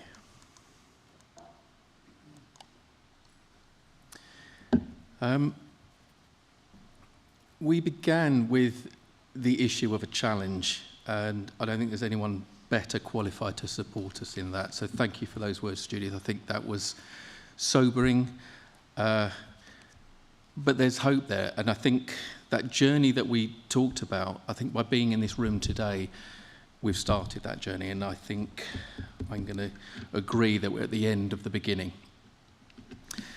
So to explore this further, and the final piece of the day really is to go to our panel and look at some different perspectives, some of the stuff that we haven't maybe touched upon so far.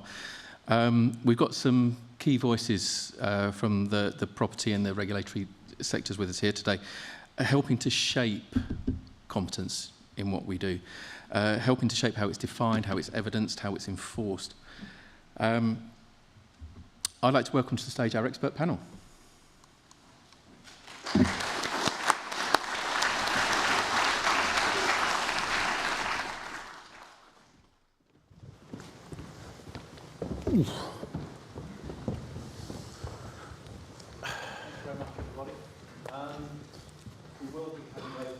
Questions, and there'll be a roving mic, not a rolling mic, a roving mic.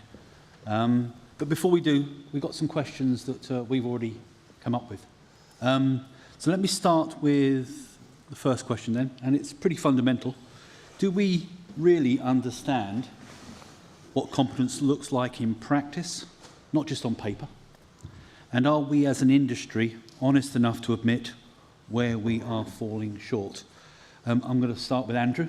Andrew, ask really what your thoughts and experience from the TPI's point of view.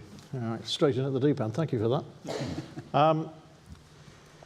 Okay, where do we start? I'll roll back to 2019 when I had the pleasure of meeting Dame Judith and her panel, and we said that already we put 200 pieces of information out to our members, telling them that safety was an important thing. Since then, many thousands of pieces have. We built the Building Safety Hub, which is freely available to all consumers and citizens and so forth. But it starts with standards, and the first standard that landed was BPAS 8673, We've pushed that into our Ofqual accredited qualifications. We've pushed that into our training for our individuals. And we have the potential for mandatory qualifications for individuals on the horizon. The Housing Minister's recently announced that, and that will help us to drive that information into qualifications and studying. Qualifications and knowledge is only part of competence, however. We were a founder, member and funder of the Building Safety Alliance. We embraced, captured the BSA 01 document, which we then built into our corporate membership offering. As I say that, I hesitate because I've just realised I need to probably explain who TPI are.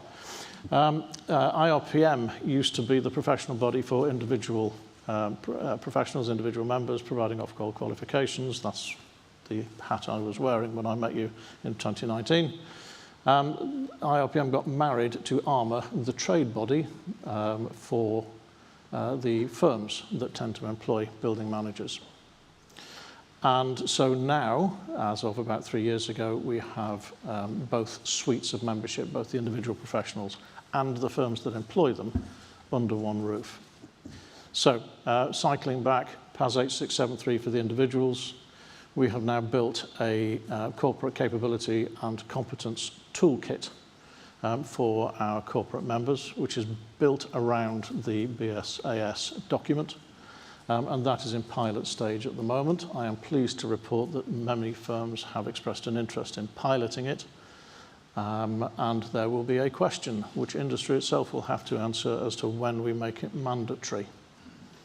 Our members volunteer to join TPI and pay for the privilege. I believe that most of them are right-minded, and I hope that we can make it mandatory soon. But at the very least, we have early adopters already moving on that, and we will assess the outcomes of those as they come through. We then need to tie competence of individuals to corporate entities. And I hope that we talk about clients, the role of clients in a moment, but at the very least, I'm going to use the example of fire doors. So we have a project which is under build at the moment called Project Badges. And Project Badges is discrete pieces of training on specific things. Flat front doors is one of them, mandatory occurrence reporting, and so on. And individual professionals will be able to study and collect those badges. They will be assessed before they are given a badge, because assessment is key. But those badges will sit on their CPD records, and they can be refreshed, they can be time limited. And the employer will also be able to have access to them. We have covered off the appropriate rights with the membership. We've done the GDPR piece, don't worry about that. But what it means is that firms will then be able to look through their employees and demonstrate that the tasks that they are contracted to do are matched by the competence of the individuals within their organisations that are doing them. And then we need the last point in the ingredient, I think, which is clients. I remain dismayed by a number of clients who still don't ask questions. Why aren't they asking my members to demonstrate competence in these things? They are the people who are paying the piper. They are the people who can drive change and call the tune. And there are some building owners who are now really drilling into the competence of the people providing their services, and I'm pleased to see it. But there are plenty, and depending on which sector you are in, there are quite a number who do not call for and procure based on competence. And there is a complexity to that, which is, and this is one of my pleas to all key notables and stakeholders and decision makers, and I said it at the HSE AGM, please get a little post-it note and write, it's different in leasehold, and put it on your monitor. Because the moment you get into leasehold, it gets weird. And one of the examples would be that we talk about the principal accountable person, and you were saying earlier that most of them are corporate entities, and that the directors of those corporate entities will be held liable. There are about 12,000 tall buildings in the building safety regulators' books. Half of them are social, half of them are private. Of the 6,000 private, about 3,000 of them are resident controlled. They're RMC resident controlled. And those resident directors in law are obliged to be competent to pass 8673 and to be able to demonstrate it, and there is never a hope in hell that they ever will. And it is unreasonable to expect them to be so. So there are challenges in how competence is driven from the top. When you've got a building owner who is a professional building owner, that is a possibility. We're not seeing enough of it. But there is then the challenge, and this comes back to this holistic piece about how the profession drives that competence when they are not necessarily delivering all of the competencies themselves, but using suppliers. So there's a competence piece around procurement, which is another thing that we're driving. So I come back to it. You have a multi-stakeholder environment where competence is missing from some chunks of it, and it comes down to, I feel, the property manager is the hub of a many-spoked wheel to have that awareness to be able to drive competence, even where it's not within the organisation, but holistically within the operation as a whole. And that's what should be being picked up in the building safety case and the back as it comes through. So we'll see. Are all of my members completely competent? No, they're not. No. Have they made great strides? Yes. Some of them have made brilliant strides. Some of them are really doing an earnest job, but being earnest and trying doesn't get you there. We need to still move further, and inevitably there will be a few who will be dragging their heels. There is the opportunity with mandatory qualification legislation to put the regulatory piece behind it that would drive competence. And with that consultation live at the moment, it's a conversation that I would like to have with a few key stakeholders. Dame Judith, I'd like to have a conversation with you outside of this, if we may. I'll stop there. Thank you very much. Brendan, from the BTR perspective, your thoughts?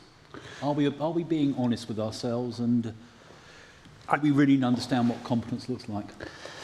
I think it's an emerging understanding. I don't think we have got it yet, but I do think it's an emerging understanding. And I think Build to Rent is a little bit unique because it's institutionally backed and it's already professionally managed, and it operates at scale. And with that comes a higher level of governance than I've ever seen in the residential space in terms of how the buildings will to some extent be procured, but certainly be managed. And I think the reputational risk issues for a lot of the bigger investors, that something goes wrong, it would let somebody dies from an accident in a building. The implications are so huge that there is a mindfulness that this is a very, very important issue and they need to pay a great deal of attention to it, and I think that they are. But do they grasp the whole, have they grasped the full nettle? I don't think so. I think there's quite a lot of gaps in the understanding, but they're working on it.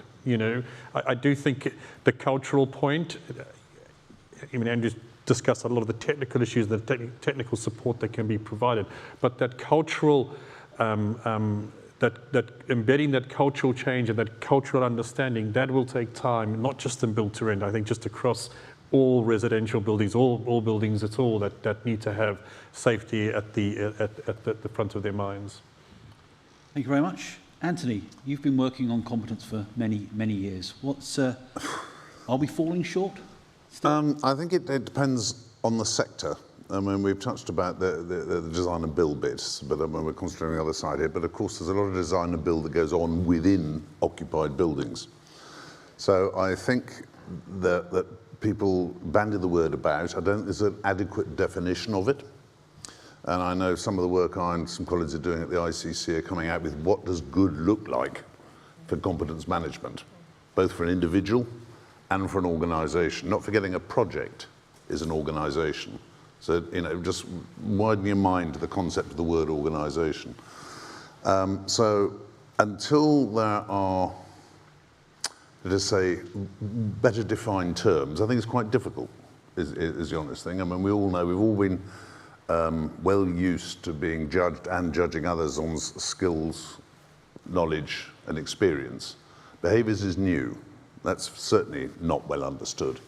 I mean, I simplify it by saying it's integrity. And again, I think that is beginning to come through. It's the integrity of the organisation, which you can then translate into the culture of an organisation, essentially. Because if organisations, I mean, somebody once described it to me, what are we all doing here?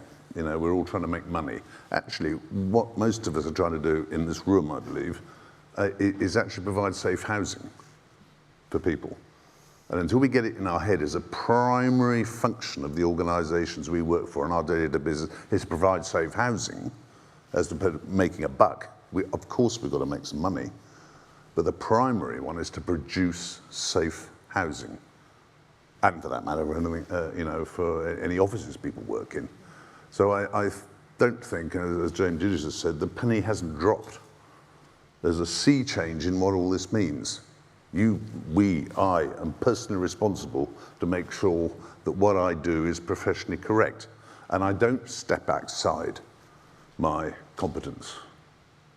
When I was a young man many years ago, it wouldn't be unusual for me to be told, let's say on a Friday, oh, Anthony, please, can you join that group, that project on Monday?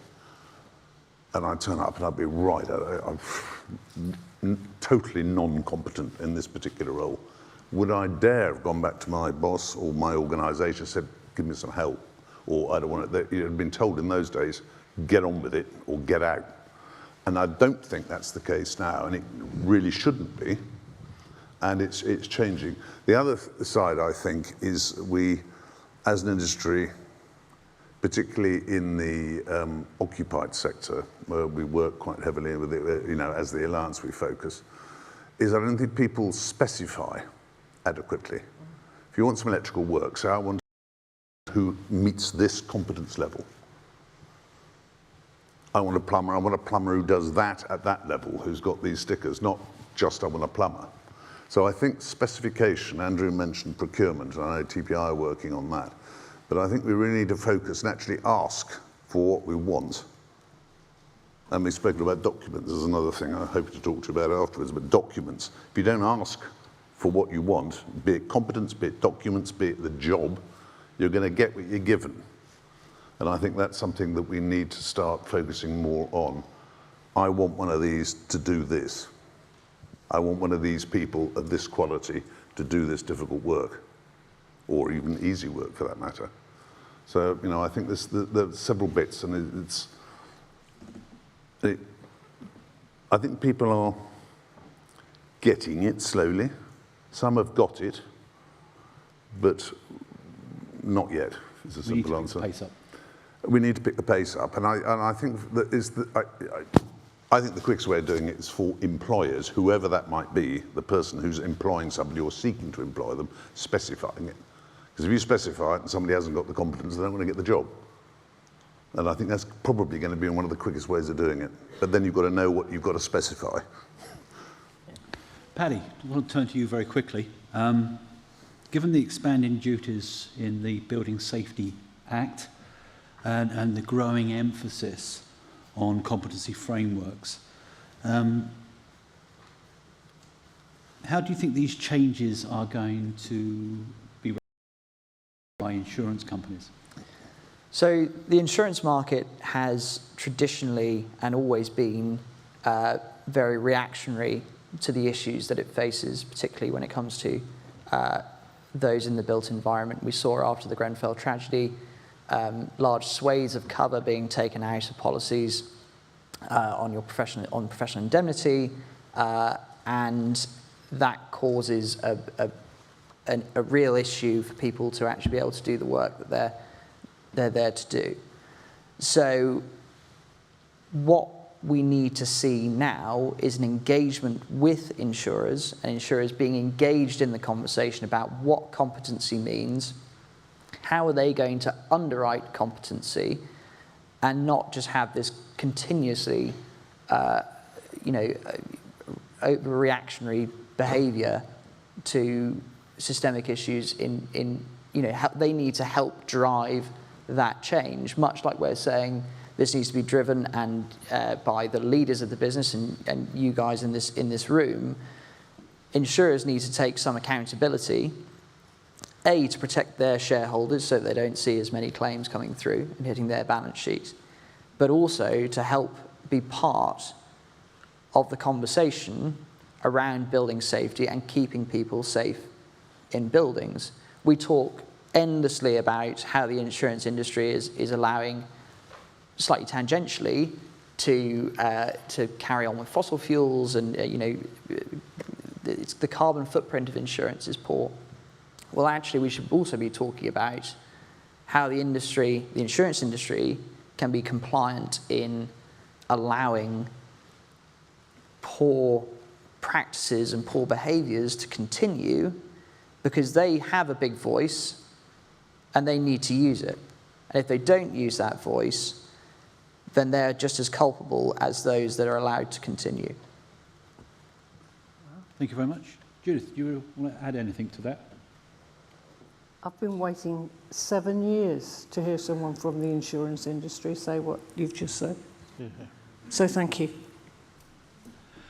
Fantastic. Okay, for those owning and managing large and complex properties, especially large portfolios, responsibility is often shared by very different and complex ownership models. But what does evidencing competence for those particular models, or how are we going to actually achieve that? Brendan, I want to ask you that first question. How are we going to be able to achieve how we evidence competence for those particular organisations?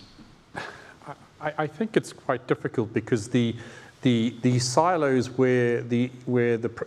we just divide it up into some simple buckets of the investor, the developer, the contractor, and then ultimately the occupants or the manager of the building, there's the synergies between those, or the collaboration between those silos hasn't always been great. I think the Building Safety Act is forcing a much higher level of collaboration, and that's a very, very good thing. But there is a tradition of offsetting risk. DNB has its role to play in that.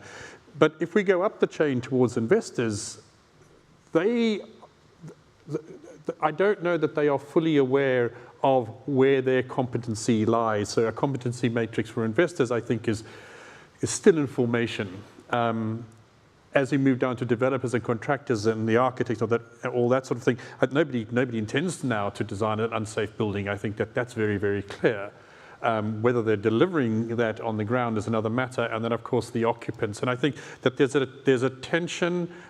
We are so embedded in a capex delivery mindset, which is a sales mindset that says, once the building is finished and the defects period is away, I have no responsibilities. And that has been the way for so long, and now it's not the way. Now I'm pleased to say in Build to Rent, because we own and occupy them and will manage them for a very long time, we have overcome that obstacle, I think, quicker than many. But the point still remains is that I think the matrix of competence that is really at the core of this is, I think, maturing within the middle section, developer and contractor, but on the edges, which is up to the insurer and up to the investors and down towards maybe not the operators, but the operators and the residents, I think that needs work. And I spoke with investors before coming onto this, and they said, well, we just want predictability. We don't mind the cost of compliance or the cost of competency. That just becomes a cost of doing business. Our reservation about the process is the unpredictability, and with that they mean some of the administrative issues with the regulator. But those are going to be a blip in the process. That will resolve itself, and in time then that will smooth out. So I think the question I then put to the investors was, do you expect to see in the data room, when you're either commissioning a building or purchasing an asset, do you expect to see a line item that says health and safety or building safety, competence and compliance? Do you expect to see that in the future? And the answer was yes. So whilst the matrix isn't there at the moment, I think there's an awareness that they have that responsibility. And we have to build those competency matrices so that we can judge them by that. So there's a ways to go on that, but it is complicated, especially around portfolios, which may have buildings of different ages and everything else. So the point on flexibility or scalability, I think that comes in very much with more complex buildings. Andrew, from a managing agent's point of view, they're often seen as the fall guy when it comes to safety. Everyone believes that they can just transfer all of their risk, all of their liability over to you. There you go, it's your problem. How are managing agents going to deal with that and deal with the evidence arrangements as well? I think I'll come at that with a slightly cynical view. I think one of the good things that's happened with managing agents is that they are now deeply cynical of the construction industry.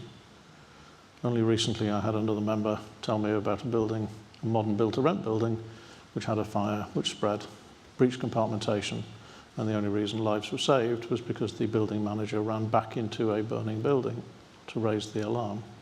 No part of that sentence I did feel comfortable with. So I think there's a cynicism now about construction, and you asked the question earlier, why were managing agents taking on these buildings in times gone by? Well, there was an assumption that things were built right. Whereas now, when I stand in front of my members, I ask them, I made them laugh with a little question, which was with 3 little words, which was as-built plans, and they just laughed. There is a deep cynicism about what has been built now, and rightly so. That cynicism has been earned. The property manager in the leasehold space tends to be the fall guy because they are the ones delivering the bad news. The bad news could be that the building is faulty and needs to be remediated. The bad news could simply be there is a cost to compliance. And that bad news has been made worse because, and I'll be blunt here, in the company of friends and whoever might be out on the interweb, we have had former housing ministers say that building safety won't cost. So it then goes on to the service charge. The service charge gets picked up by the BBC, who runs many stories about gouging, and the building manager, who is now taking on the role of the building safety manager in all but name, is the shot messenger.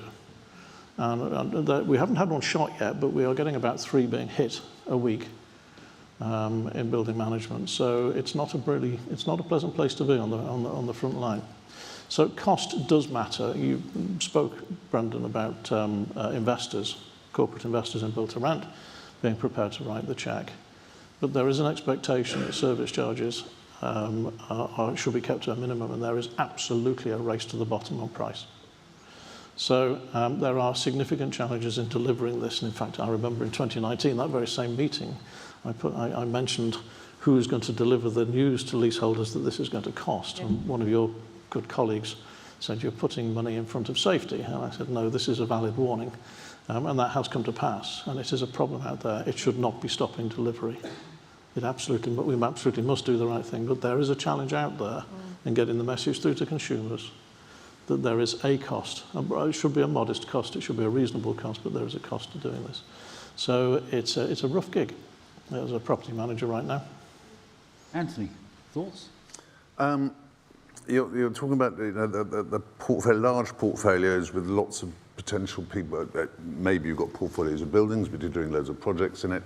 I mean, I think that coming back to the management of competence, organisations have got to have a really good strategic think about this.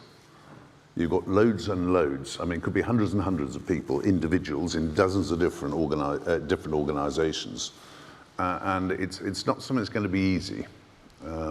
It isn't something that's easy, but it needs strategic thought. Like a lot of this stuff, and people are saying, "Oh, well, I'll address that when it comes." It's very hard to address these things properly if you haven't sat down, thought it through, got hold of the stakeholders. Residents would be included, of course, and saying, "Look, as Andrew just said, these things need to be done to comply with the law to keep you safe. It is going to cost. We are going to have competent people. We're not going to get the person around the corner who is cheap and easy, which we have had done." So it isn't easy. I mean, I don't have an answer, but I think fundamentally people have got to think of this long term. Everything you've heard is, we know the trajectory of all of this. Competence is going to rise, and if you don't want to join that train, either as an organisation or individual, you need to find something else to do, frankly, because it's going that way, and it should do. I mean, it's our individual responsibility to do the best that we can, and that includes not doing things that we don't know what to do. And it means organisations shouldn't push people into doing things they shouldn't do. Should give them the time, the support. The requirement to supervise is written in the law for those of you who've had the chance to enjoy the read of it. Very heavy emphasis on, if you're not experienced, we've all got to progress through our career. So we've got to take on new stuff. So you need to get the knowledge and the skills ready, but then you need the experience, and you can only get the experience by doing it, and doing it well repetitively until someone says, okay, you're competent to do that, I can expect you to do that again the next time you do it. But to get to that point, you've got to supervise. And that's not a chat at the coffee point, 2 months down the line, everything all right, Anthony. It's proper supervision, such that the supervisors are signing off the supervisees' work at their own level and being accountable for it, which is another issue that we need to talk about, is accountability. So my take on this is strategic thought. Think about it long term. Do it once, do it properly, not competence once. Get the plan of action in once. Do it properly, and you've got half a chance of getting there in due time. Paddy, how are the insurers going to be, or what type of evidence will insurers be looking for in the future? Well, up until recently, up until probably today, I don't think they've really been enough, as I say, part of the conversation. And so they need to work with the relevant bodies on working out what that looks like and how that can be sort of adequately underwritten, and how it's driven. But ultimately, incompetence is the cost of incompetence far, far, far outweighs the cost of gaining competence. I think it's so easy to see that it shocks me so much when I hear Judith say, the sort of throwaway comments that people are putting on their Gateway 2 applications, because you think we've seen what incompetence what happens when we've got incompetence. How can we push that forward? Yeah, if I could just add something to that. We've been doing quite a lot of work with insurers in build-to-rent land, because insurance is often the third most expensive item on the operational costs. And getting the premium and managing that premium so it doesn't spike and everything else takes a lot of doing. And the recommendations coming back to us is exactly as has been said. They need to be part of the design team going forward at Gateway 1, 2, and 3. And then there are now buildings that I understand are not being insured, despite being complete, because they can't demonstrate the right safety standards. There's other factors as well, of course. The role of the insurers, I think, is profound in almost a final check and an ongoing check of both competency and specification compliance in this cultural change that we're looking at.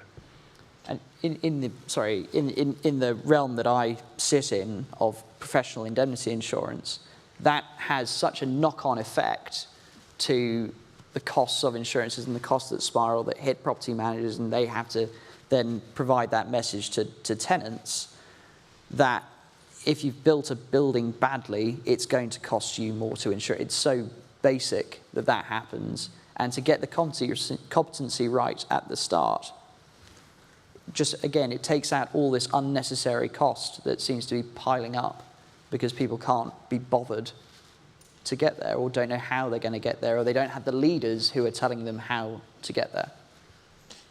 I would kill, this is a message through you, through the media, to the insurance industry, I would kill for a conversation about PI insurance being linked to competence. My door is open, come and talk to me, let's talk.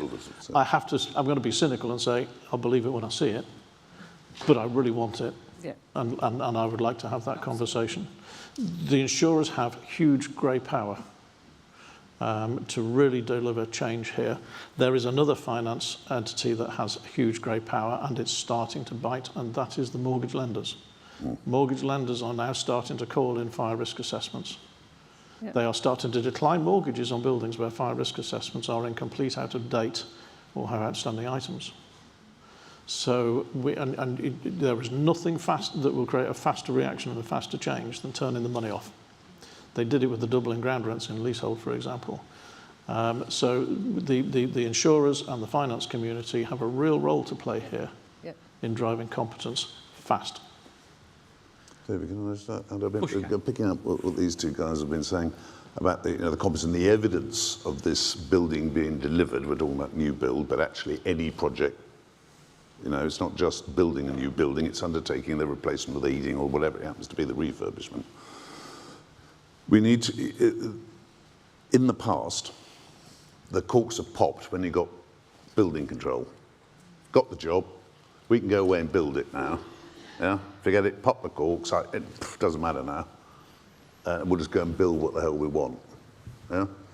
That is not the case any longer. It really isn't the case. And people need to focus on what they need to do to get through Gateway 3. You've got to have all the evidence, because if you get your Gateway 2 and you make all your changes and all the rest of it, and you don't have that evidence when you get to Gateway 3, you're going to be sat there with the most expensive thing. You've got a property that's empty, you can't get your sticker so you can't get into occupied, simply because you've not been competent about the way you approach the management of the project. And I can see there's all sorts of things, that are coming right down the, like a fast runaway train. We're having problems at Gateway 2 because people aren't listening to what they're being asked to do, or many people. And they'll go along the same old thing, and we'll get to Gateway 3, and the quality of work provided to the regulator to sign the thing up, not least the owners of these properties having to look at all this documentation.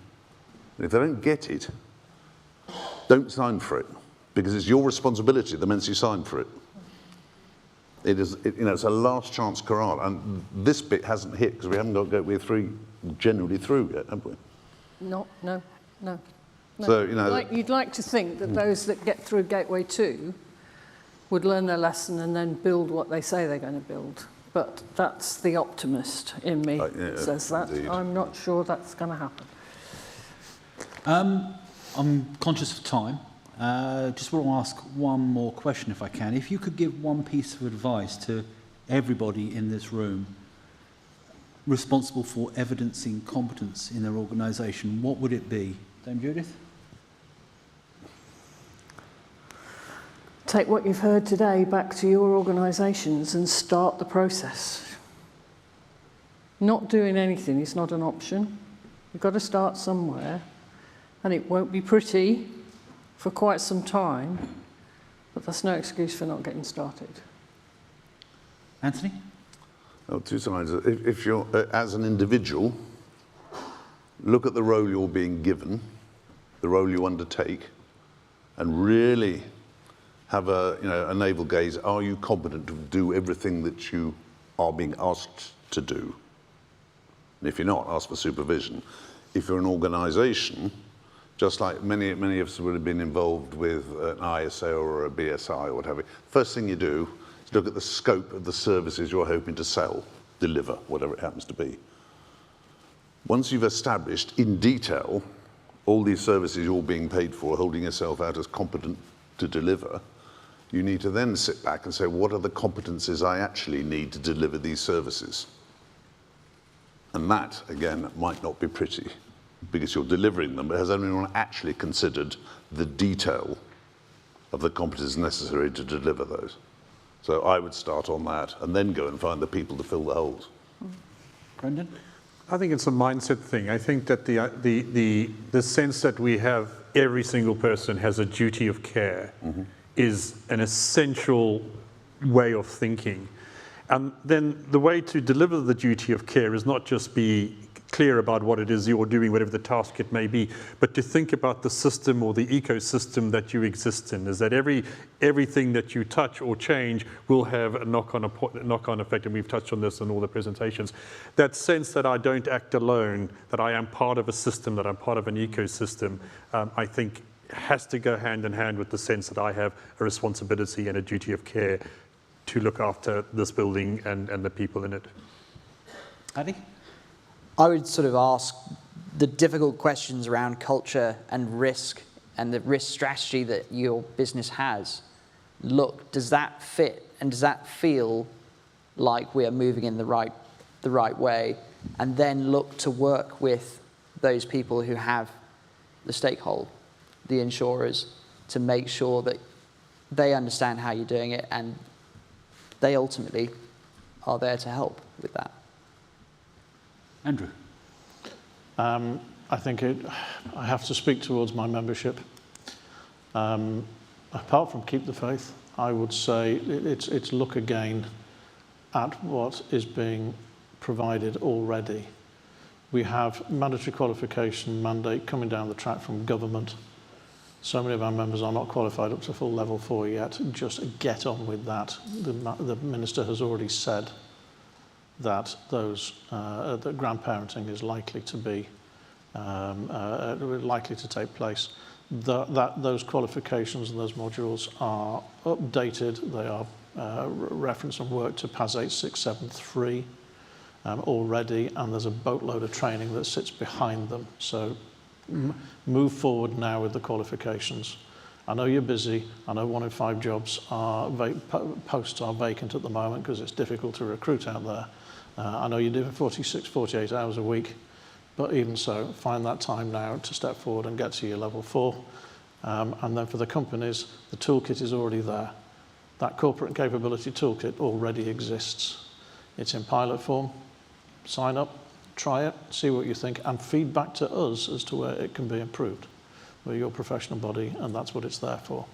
And then stand by for project badges, which will be accrediting individual specific skills and linking that back to the employer's work and the employer's contract. So use your professional body and the huge amount of resources that you've already got and you're already paying for. Thank you very much. I'd like to thank the panel, but could we thank them with a round of applause, please?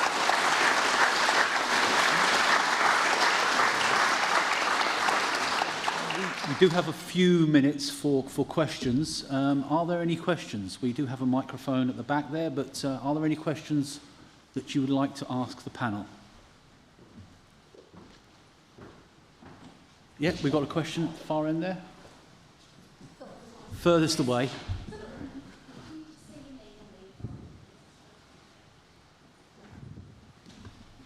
Hello, I'm Charlotte. I work at Galliard Estate Management. My question is really about the leaseholders and how we educate them to get on board with this. I imagine everyone in this room has done many training courses to just about understand everything that goes into all the legislation and the requirements, but leaseholders aren't doing that. All they're getting is a bill and being told that they need to give us access to do whatever inspections it is, fire door inspections or whatever it is. But the closest that I've seen that leaseholders have is the Grenfell documentary that just came out on Netflix to help them really understand why we're doing what we're doing. But I'm curious about what others are doing or what you would suggest needs to be done to improve that. Dame Judith? Well, first of all, I think it's a really good question, and I really do share Andrew's view in terms of feeling for the impact this is continuing to have on residents, particularly leaseholders. I think the conversations we've got to have with them are about the long term. If you think about the roller coaster ride they've been on over the last 7 years, you know, the values of their properties dropping, not being able to sell them, being stuck in a property that they think is unsafe, and nobody can tell them otherwise. It's been an absolute nightmare for them, and the conversation has got to be about it's going to get better. Yes, it may cost, but this is the journey we're on, and it will get better. We've got to give them something to look forward to and some confidence that their investment is going to recover. Andrew?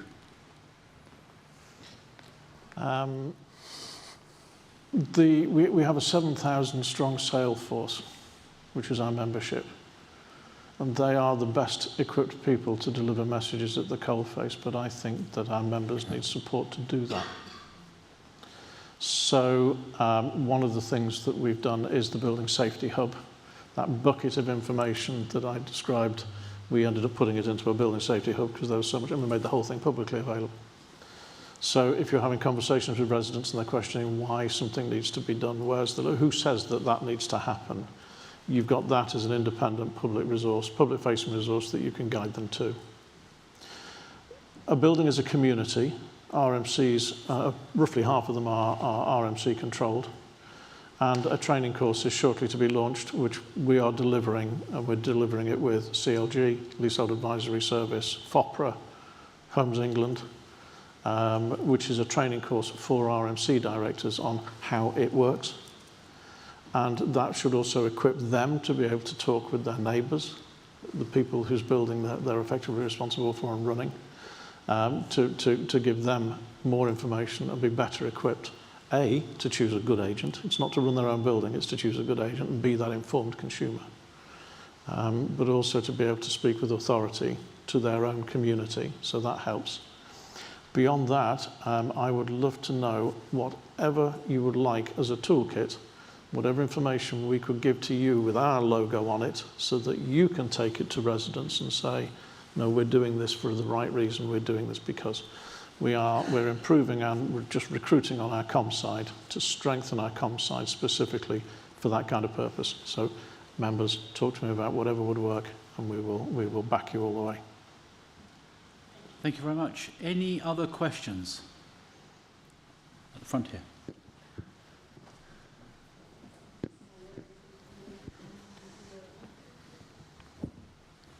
Hello, hi, this is Vivian. I am a PI underwriter for Westfield. Thank you for the presentation. Everything related to the Grenfell, to me, it's amazing how much the input about making safe homes going forward is. But I do feel a little bit that we still not have very present how many people are living in these sorts of properties with exactly the same sort of cladding. So my question goes more, I think the cladding remediation deadline has been set to 2029 for high rises and 2031 for medium rises. So while loads of those buildings have been involved in legal disputes at the moment, which might delay all of these sort of resolutions, do you think it will be ultimately the government who will need to invest in this remedial work if they do not agree in who needs to be paying for this? Thank you. Anthony. I thought I'd drop you off. Yes. The answer is it's going to cost money. Everything we're talking about costs money. And if the disputes, the other side of this is we've still got people living in these properties at risk. Mm-hmm. So something has to happen. And I suppose there's a difference between releasing money now to get the job done and then getting it back somehow is something perhaps government or funders could do. But I can't see the magic wand we're looking for, but I fully appreciate what you're saying. You know, is government going to do it? But you know, government says we're out of money. We hear that every day as well.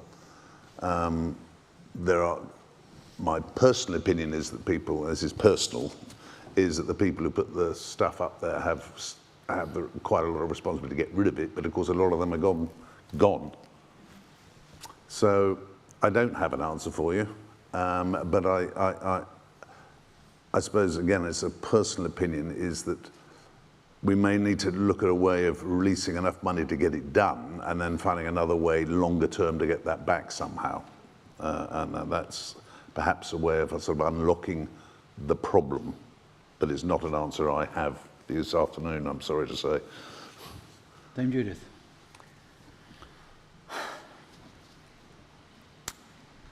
I'm going to say something I've said so many times I've lost count. It's not all about the cladding. Mm. Some of the cladding hasn't been removed because people don't want to see what's underneath. So there's a reason why some of this work is slower than it should be. There's also evidence to suggest that some cladding has been replaced that didn't need to be, because people have overreacted. So this whole need to be proportionate and to fix the right problems, which brings you right back to are the people who are doing the work and doing the assessment competent in the sense that we mean, which is not just do they know what they're looking at, but are they making proportionate, ethical decisions with integrity? And are we then educating the residents on why it's okay to still live in a building that's got some cladding on, but which will not propagate a fire? All of those things have to happen. So money is always going to be an issue, of course, but we need to be sure we're doing the right things in the right order, on the right buildings, and getting our priorities right. For the right reasons. Yes. Last one then, Andrew. I was so pleased to hear you say that. It's not a cladding crisis, it's a building safety crisis. Yes. I am tired of hearing the words cladding crisis. There are developers who are coming back in and being ethical and doing it. There are developers who are sandbagging and they're holding it up at through stage. There are developers that are having second throughs and then arguing the toss about what needs to be done and not. There are some landlords who are steaming ahead and getting buildings fixed. There are some, not so many now, but it tends to be the small amateur ones who are holding back because they're wanting access because of previous costs. We should reimburse our costs before you come on site, please, because we're out of pocket and the RMCs have got no money. So there's a whole load of little technical reasons why there are too many buildings that are being delayed. What government should have done is find them, fund them, fix them, and fight about it later, to be honest with you. Back then, and they could have done that, but we are where we are. But there are pathways to fix most of the cladding problems. There are not pathways to fund some of the internal defects. And if you've got a developer that's over the hill and gone, there are buildings that simply have no route to success. So please, it's a building crisis, building safety crisis, not a cladding crisis. Yeah, absolutely. Thank you very much. Peter. One more question? Any more questions? All right. Any more questions? All right, one more. Good afternoon. Eddie McCallum from L&Q Housing Association. Obviously, the onus has been on us to deliver competencies, and thank you all for giving us some really, really good advice, some excellent advice that we can take away. My question is that obviously there's a pressure to recruit good building regulators to deal with the volume of both failed and new applications. Can we be confident that the same competencies that has been driven and being asked of us as organisations is imparted to the building regulators, so that they can to ensure that our applications are being accurately reviewed and in a timely manner? Because I do understand that there's a lot of delay. We actually deal with existing buildings for HRBs, and we're looking at an 8-week turnaround. We was advised, but at the moment I feel it's a lot more than that. So is there some advice that you can give us, or some pointers on that, to make sure that the building regulators are actually in alignment with what we've been asked to do? Judith. Really interesting question and very pertinent. So this morning, so some of you will know that one of the other jobs I've currently got is conducting the review of building control that was called for in the public inquiry. And we started that work 3 months ago, and we're in the process of gathering evidence and all the rest of it. So you start talking to people in building control. Now I'm talking about not the building safety regulator. I've already acknowledged that the building safety regulator is struggling to recruit, but they will get there, and they are finding their way through not just getting the right level of resources, but also in being clear about what they need to do and what they need to push back at people and say, no, you do that, and doing that quickly, rather than holding on to it for weeks and weeks. But if you look at what's happened in building control over the last 5 years, there's been a transformation. They have all had to be reassessed and revalidated for their competence. And if you talk to people in building control right now, they feel hard done by, because they have delivered their competence commitment, and their view is, but industry hasn't. Industry still looks to us to tell them what to do. And that adds to the burden that then falls on them. It's only when we all get competent that we're all able to do the jobs we're supposed to be doing, because at the moment, too much of what's falling on the regulators is the things that people in industry are asking of them, which they should know and be doing for themselves. Thank you very much. I'm very conscious of time. We've got to stop it there. Again, thank you very much to the panel. Really do appreciate it. Thank you.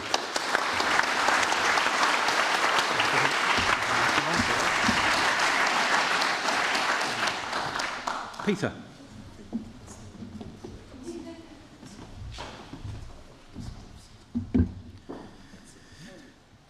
Well, it sounds to me like we're getting somewhere. It sounds to me also that there was a sub-challenge laid down there by Andrew to Paddy and the whole of the insurance industry, and I think we're all behind that, and I think we'd love to work with the insurance industry to talk about competence and what it can mean to these building owners. Competence isn't a nice to have.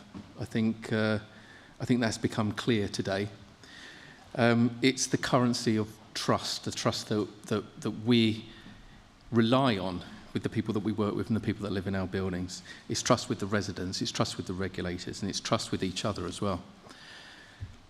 At Ark, we believe that compliance isn't about staying on the right side of the law. It's about doing the right thing every time. It's about that conscious effort to do the right thing. The only thing standing between you and a glass of wine right now is me wrapping things up, so I'm going to be really brief. I want to thank our guests for some incredible insight and sharing their wisdom with us. A round of applause again for the people that have spoken today. Thank you. We're really privileged to have you in the room too, and I want to thank you for making this what it is and joining us in that conversation. We're now going to move to the networking part of the event, so we're going to move downstairs. Please join us for a drink. Some nibbles down there, connect with your peers, keep the conversation going. We've started today and it feels great. I hope it does to you too. On behalf of everyone at Ark, thank you for coming. Thank you for joining the conversation. Let's continue to keep raising the bar together. Thank you.